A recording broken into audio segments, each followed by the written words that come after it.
मी ज्यावेळेस ह्या फॅमिलीमध्ये आले त्यावेळेस माझं वजन 95 होतं. जे सर आहेत त्याच्या थोडंसं जास्त. तर मला असा कोणताही आजार नव्हता की मी त्या आजाराने म्हणजे त्या आजारातून मी मुक्त आहे. बीपी पासून, शुगर पासून, सेकंड प्रेग्नन्सी नंतर मला सगळे डिसीज तयार झालेले. इवन माझे बोटांपासून म्हणजे जेवायलाही मला यायचं नाही की मला दुसऱ्यांची मदत घ्यायला लागायची की भाकरीचा तुकडा मोडून देणे इतपत. कोणतंही काम करू शकत नव्हते.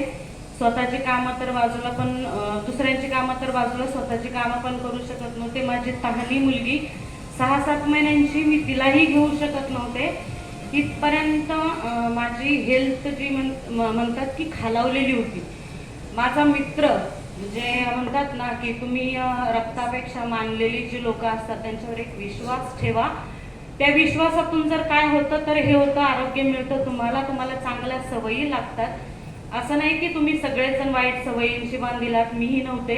पण आपल्या अज्ञानामुळं म्हणा किंवा आपल्या थोड्याशा चुकांमुळं म्हणा की आपण त्या गोष्टींकडं अनपेक्षितपणे सरावलं जातो. तर त्याच्यातून बाहेर येण्यासाठी जर तुम्हाला काय करायचं असेल तर तुमच्या कोचवरती डोळे झाकून विश्वास ठेवा.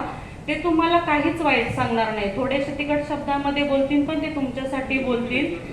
माझं जवळजवळ 33 अबोव माझं वेट लॉस झालेलं आहे. म्हणजे फॅट 2 फीट आहे. नंतर मी आज माझे जे ऑपरेशन्स होते ते मी टाळलेले आहे. माझं मणक्याचे ऑपरेशन, स्पॉन्डिलायटिस असू दे, P4 P6, ज्यांना मणक्याचे प्रॉब्लेम आहे त्यांना पीची रेंज माहिती आहे काय लेवल असते ते. माझे सगळे पी क्लिअर झालेत. इवन माझा पूर्ण बॉडी पिलर्स क्लिअर झालाय. दुसरी गोष्ट आहे, माझा BP क्लिअर झालेला आहे, शुगर क्लिअर झालेला आहे, गोळ्या बंद आहे.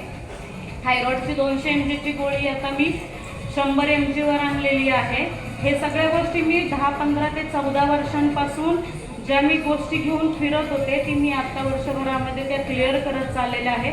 नक्कीच ह्या गोष्टी लगेच होणार नाहीत, महिन्यात होणार नाही, 2 महिन्यात होणार नाही. ज्या गोष्टी क्रिएट व्हायला 10-12 वर्ष लागले तर ॲटलिस्ट तुम्हाला 10-12 महिने तरी द्यावे लागतील. फक्त कोचवरती डोळे झाकून. माझी फक्त थायरॉइडची एक गोळी चालू आहे, तीही 200 mg ची 100 वर आली.